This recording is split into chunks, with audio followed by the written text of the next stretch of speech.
اعوذ باللہ من الشیطان الرجیم بسم اللہ الرحمن الرحیم۔ کروڑوں درود و سلام نبی پاک صلی اللہ علیہ وآلہ وسلم پر۔ محترم بزرگوں، بھائیوں، دوستوں اور بہنوں، السلام علیکم۔ آج میرا موضوع ہے شوگر کا علاج طب نبوی سے، اور اس میں یہ بھی بتایا جائے گا کہ پرہیز علاج سے بہتر ہے اور کس طرح بہتر ہے۔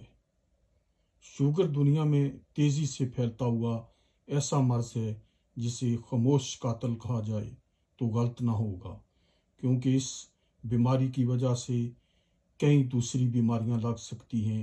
شوگر میں مبتلا کئی افراد کو بعض اوقات اس بیماری کا علم ہی نہیں ہوتا۔ یہ بیماری زیادہ تر وراثتی یا روزمرہ معمولات میں بد نظمی کی وجہ سے پیدا ہوتی ہے یا ٹینشن کی وجہ سے پیدا ہوتی ہے۔ جسم میں انسولین کی کمی واقع ہو جاتی ہے، جس سے جسم میں بلڈ شوگر کی سطح میں غیر معمولی اضافہ ہو جاتا ہے۔ حقیقت بات یہ ہے کہ شوگر آرام پسند زندگی گزارنے کے بد نتائج کا نام شوگر ہے۔ اس کا علاج طرز زندگی میں تبدیلی ہے۔ جو یہ فلسفہ سمجھ گیا اسے شوگر کی پوری سائنس سمجھنے میں آسانی ہوگی اور اسے کسی دوا کی ضرورت نہیں پڑے گی۔ جن لوگوں نے زندگی میں چینی نہ کھائی ہو ان کو بھی شوگر ہو جاتی ہے۔ حلال ہر چیز کھانی چاہیے، لیکن اس کے بعد محنت، مشقت، ورزش، سیر اور ورزش ضروری ہے۔ جسم کو مشقت دینے سے جسم کا ہر فنکشن بخوبی کام کرتا ہے۔ اس سے جسم کو توانائی ملے گی اور شوگر کنٹرول میں رہے گی۔ اسلام کا اپنا نظام خوراک ہے جو غذا کو ہر پہلو سے توجہ دینے کے بعد اسے تندرستی کی بقا کا ذریعہ بناتا ہے۔ اس نظام پر عمل کرنے والوں کو شوگر کی بیماری ہونے کا سوال ہی پیدا نہیں ہوتا۔ جب بھوک لگے، یہ بہت بڑا ایک سنہری اصول ہے ہمارے مذہب کا اور تمام دوسرے مذاہب کے لیے بھی، کہ وہ کس طرح کھانا کھائیں۔ جب بھوک لگے تو کھانا کھایا جائے، جب تھوڑی بھوک رہ جائے تو ہاتھ کھینچ لیا جائے۔ یہ طب نبوی کا بنیادی اصول ہے جو جسم میں بیماریاں پیدا کرنے والے عناصر کا اجتماع نہیں ہونے دیتا۔ آپ یہ بات جان کر حیران ہوں گے کہ صحابہ کرام میں سے کسی ایک کو بھی شوگر کا مرض نہیں تھا۔ اس کی کئی ایک بنیادی وجوہ ہیں۔ مثلاً صحابہ کرام طب نبوی کی روح سے بھوک رکھ کر کھانا کھاتے تھے، پھر کھانے کے لیے پیٹ کو 3 حصوں میں تقسیم کرتے تھے۔ ایک حصہ خوراک کے لیے، ایک حصہ پانی کے لیے اور ایک حصہ سانس کے لیے۔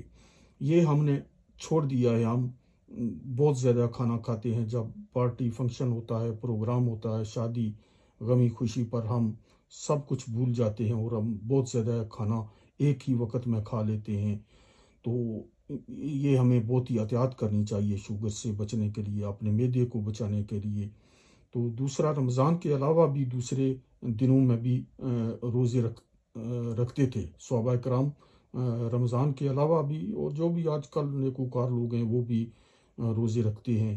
اس مبارک دور میں صرف 2 وقت کا کھانا کھاتے تھے، ایک صبح کا کھانا اور دوسرا رات کا کھانا، جبکہ دوپہر کے کھانے کا ہمارے مذہب میں کوئی تصور نہیں ہے۔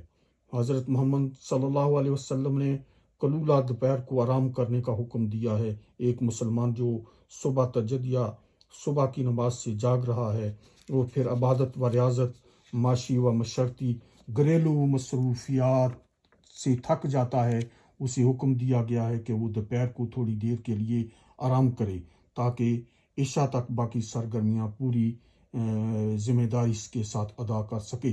لیکن ہمارے ہاں اسے دوپہر کے کھانے کے ساتھ مشروط کر دیا گیا ہے، یعنی دوپہر کو کھانا کھا کر لمبی تان کر سو جانا۔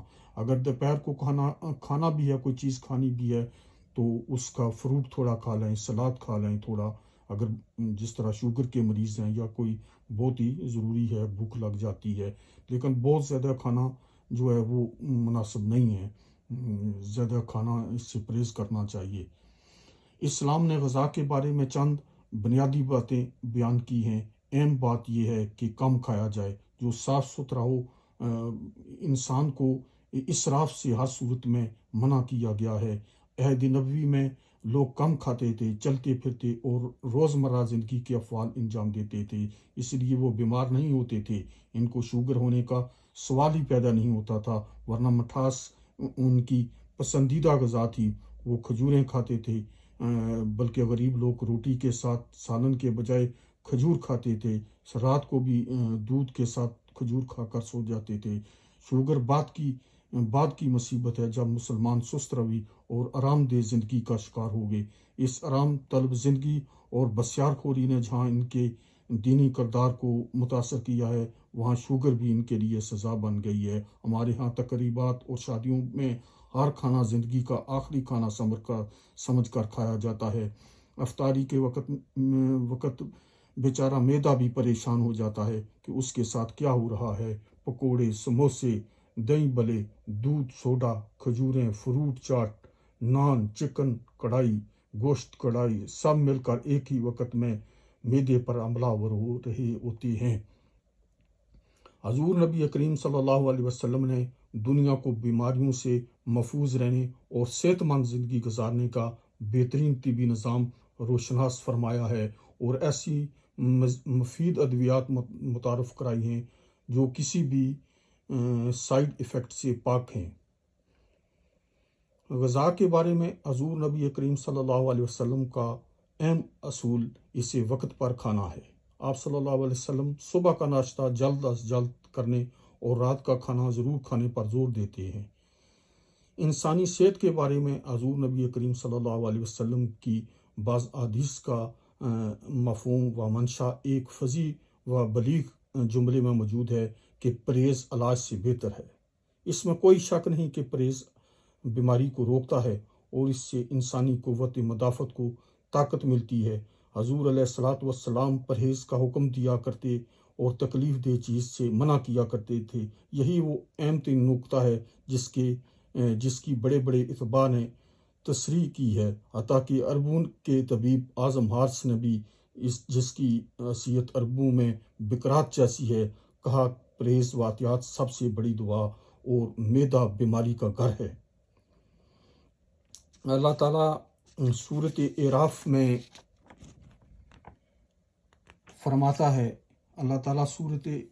فرماتا ہے کھاؤ اور پیو اور اسراف نہ کرو۔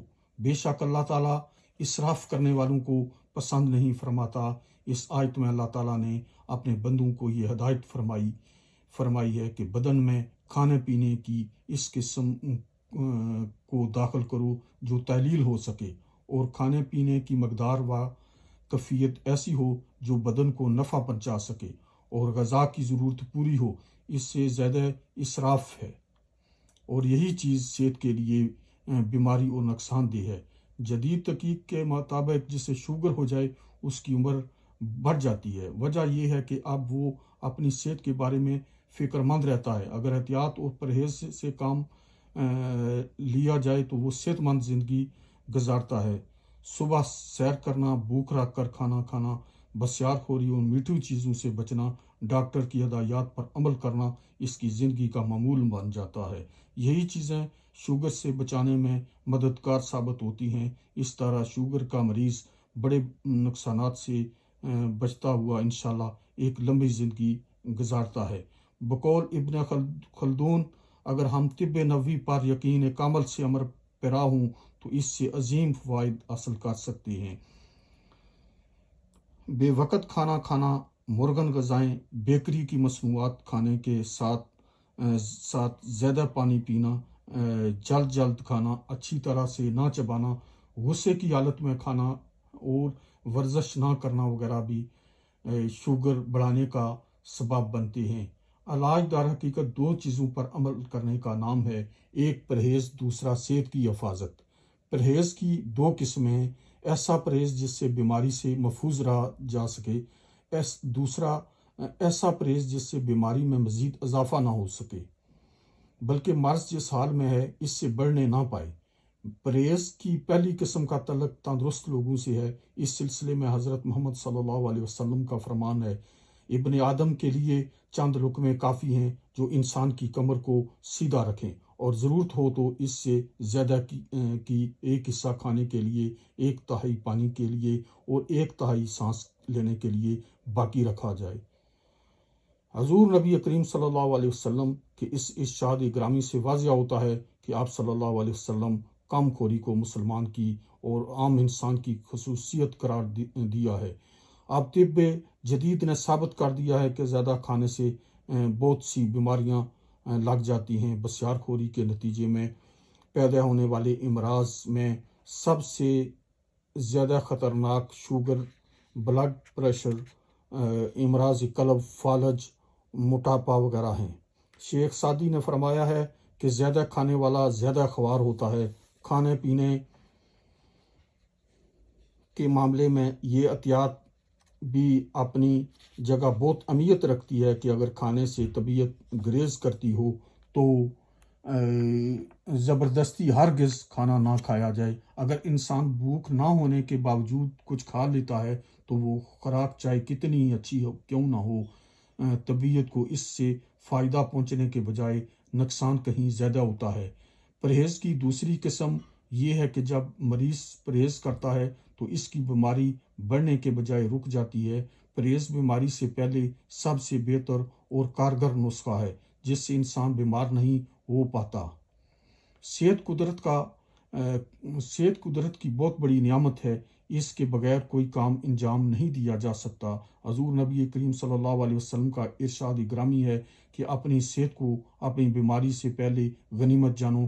اگر ہم طب نبوی کی روشنی میں اپنا طرز زندگی اور کھانے پینے کے انداز درست کر لیں تو نہ صرف شوگر بلکہ دیگر کئی بیماریوں سے بھی نجات مل سکتی ہے۔ ہمارے ہاں کچھ لوگ کھڑے ہو کر یا ٹیک لگا کر کھانا کھاتے ہیں، جبکہ آپ صلی اللہ علیہ وسلم نے منع فرمایا ہے۔ آپ جدید سائنس یہ کہتی ہے کہ کھڑے ہو کر یا ٹیک لگا کر کھانا نظام انضام کے لیے نقصان دہ ہے۔ بیٹھ کر کھانا ہی سب سے بہتر ہے، اور کھانا کھانے سے پہلے بسم اللہ الرحمن الرحیم پڑھ لینے سے بہت برکتیں نازل ہوتی ہیں۔ شوگر کے مریض کو چاہیے کہ وہ رات کو اپنی ضرورت کے مطابق کچھ نہ کچھ ضرور کھائے، کیونکہ حضور علیہ الصلوۃ والسلام کا ارشاد گرامی ہے کہ رات کے وقت کھانا چھوڑ دینا بڑھاپے کو دعوت دینا ہے۔ اس طرح شوگر کے مریض کو چاہیے کہ رات کے کھانے کے فوراً بعد نہ سوئے بلکہ کچھ دیر چہل قدمی ضرور کرے۔ فوری سونے سے شوگر میں بے حد اضافہ ہوتا ہے۔ صحابہ کرام ایک وقت میں صرف ایک سالن کھاتے تھے، جبکہ ہمارے دسترخواں پر کئی قسم کے سالن اور کھانے موجود ہوتے ہیں۔ ایک مرتبہ حضرت عمر فاروق ایک دعوت میں گئے اور سب کے ساتھ مل کر کھانا کھایا۔ پھر ان کے سامنے بنا ہوا گوشت لایا گیا، مگر حضرت عمر نے اپنا ہاتھ روک لیا اور تعجب سے پوچھا، طعام کے بعد طعام؟ پھر ایک اور موقع پر فرمایا، پیٹ کو خوب بھر لینے سے بچو کہ وہ زندگی میں ایک بوجھ ہے، اور موت کے بعد بھی ایسا ہی ہے۔ ایک بار حضرت عبداللہ بن عمر کو کسی نے جوارش دی اور کہا، یہ کھانا ہضم کرتی ہے۔ بولے، میں تو مینو پیٹ بھر کر کھانا نہیں کھاتا، مجھے اس کی کیا ضرورت ہے۔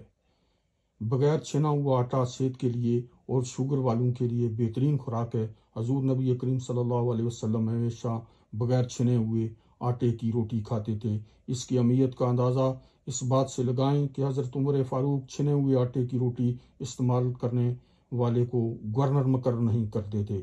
بغیر چھنے ہوئے آٹے کی روٹی شوگر کے ساتھ معدے کے مسائل پیدا کرتی ہے۔ جو چھنی ہوئی روٹی ہے وہ معدے کے لیے مسائل پیدا کرتی ہے، اور بغیر جو چھنے روٹی ہے وہ بہت فائدہ مند ہے معدے کے لیے۔ اس لیے میری یہ رائے ہے کہ جو ہے بغیر چھنے ہوئے آٹے کی روٹی کھانی چاہیے۔ تو حضرت جابر سے روایت ہے، حضور نبی کریم صلی اللہ علیہ وسلم نے ارشاد فرمایا کہ ایک آدمی کا کھانا 2 آدمیوں کے لیے کافی ہوتا ہے، 2 کا کھانا 4 کے لیے، اور 4 کا 8 آدمیوں کے لیے کافی ہوتا ہے۔ طب نبوی کا یہ اصول سنہرا اصول ہے۔ اگر شوگر کا ہر مریض ملحوظ خاطر رکھے تو اس کا شوگر لیول حیران کن حد تک کنٹرول میں ہوگا۔ جب ایک آدمی کھانا 2 آدمی کھائیں گے تو اس سے معدے کی تمام بیماریوں سمیت شوگر سے پیدا ہونے والے مسائل میں بھی خاطر خواہ کمی واقع ہوگی۔ ورزش انسانی صحت کے لیے بے حد ضروری ہے۔ اس سلسلے میں حضور نبی کریم صلی اللہ علیہ وسلم کا عمل حفظان صحت کا اعلیٰ ترین فارمولہ ہے، اور اسی سے سعادت درین بھی وابستہ ہے۔ آپ کے معمولات زندگی میں ورزش اور ریاضت بدن کی بے شمار مسالے موجود ہیں۔ مثلا مسجد نبوی کی تعمیر کے موقع پر صحابہ کرام کے ساتھ مٹی ڈھونا، صحابہ کرام کے ساتھ برابر کرام میں شریک رہنا، جنگل سے لکڑیاں کاٹنا، خندق کھودنا، نیزہ بازی، تیر اندازی، پیادل سفر کرنا، بیماروں کی عیادت کو جانا، حج اور عمرے کی ادائیگی کرنا، ضروریات زندگی کے لیے چلنا پھرنا وغیرہ، یہ وہ ریاضتیں اور ورزشیں ہیں جن کو شریعت محمدی نے حفظان کے صحت کے لیے حفظان صحت کے ساتھ ساتھ دنیا اور آخرت کی بلائی کا ذریعہ بھی بنایا ہے۔ آج ہم نے یہ سب کچھ چھوڑ دیا ہے، اس لیے ہمارا پیٹ بھی بڑھ گئے ہیں، شوگر بھی ہو گئی ہے، اور مختلف بیماریاں بھی ہو گئی ہیں۔ اگر ہم ان سنہرے اصولوں پر عمل پیرا رہتے تو ہمیں کوئی کسی قسم کی بیماری نہ لگتی، نہ شوگر ہوتی، نہ موٹاپا ہوتا، اور نہ کسٹرول ہائی ہوتا۔ بس ہم نے اب ضرورت ہے اس چیز کی عمر کی ہے کہ ہم ان تمام معمولات کو اپنی زندگی میں شامل کریں اور صحت مند زندگی گزاریں۔ علاج اور پرہیز کے ساتھ ساتھ ایک اور اہم چیز جس سے شوگر کو شکست دی جا سکتی ہے وہ ہے قوت ارادی۔ یہ بہت ضروری ہے کہ قوت ارادے کے استحکام کا نام ہے۔ بظاہر یہ چیز معمولی دکھائی دیتی ہے، لیکن یہی وہ چیز ہے جس میں شکست و فتح کا راز ہے۔ قوت ارادی سے قوت یقین بلکہ قوت ایمان پیدا ہوتی ہے۔ شوگر کا مریض اگر فیصلہ کر لے کہ وہ اپنی بیماری کو شکست دے گا تو یقین جانیے وہ ہر حالت میں تندرست ہو جائے گا۔